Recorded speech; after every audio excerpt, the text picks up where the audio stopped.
അസ്സലാമു അലൈക്കും വറഹ്മത്തുള്ളാഹി. ഹബീബരെ, സമൂഹത്തിന്റെ സംസ്കൃതിയും ജീവിതത്തിന്റെ അഭിവൃദ്ധിയും നിർണയിക്കുന്ന പ്രധാന ഘടകമാണ് ശുചിത്വം.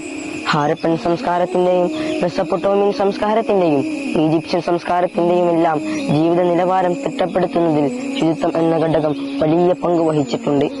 ശുചിത്വത്തിനും പരിസ്ഥിതി സംരക്ഷണത്തിനും ഇസ്ലാം ഏറെ പ്രാധാന്യം കൽപ്പിച്ചിട്ടുണ്ട്. ഇന്നല്ലാഹ യുഹിബ്ബുത് തവ്വാബീന വയുഹിബ്ബുൽ മുതത്വഹിരീൻ. നിശ്ചയമായും തൗബ ചെയ്യുന്നവരെയും ശുദ്ധിയുള്ളവരെയും അള്ളാഹു ഇഷ്ടപ്പെടുന്നുവെന്നാണ് ഖുർആനിക വചനം.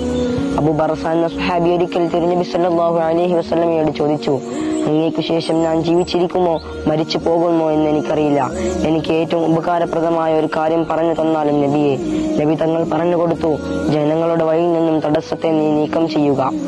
ഇത്തരത്തിൽ മനുഷ്യന്റെയും പ്രകൃതിയുടെയും ഉന്നമനത്തിന് വേണ്ടിയാണ് തിരുനബി സംസാരിച്ചതത്രയും. ആ മാതൃകാ ജീവിതം പിന്തുടരാൻ നാഥൻ തൗഫീഖ് നൽകട്ടെ. ആമീൻ.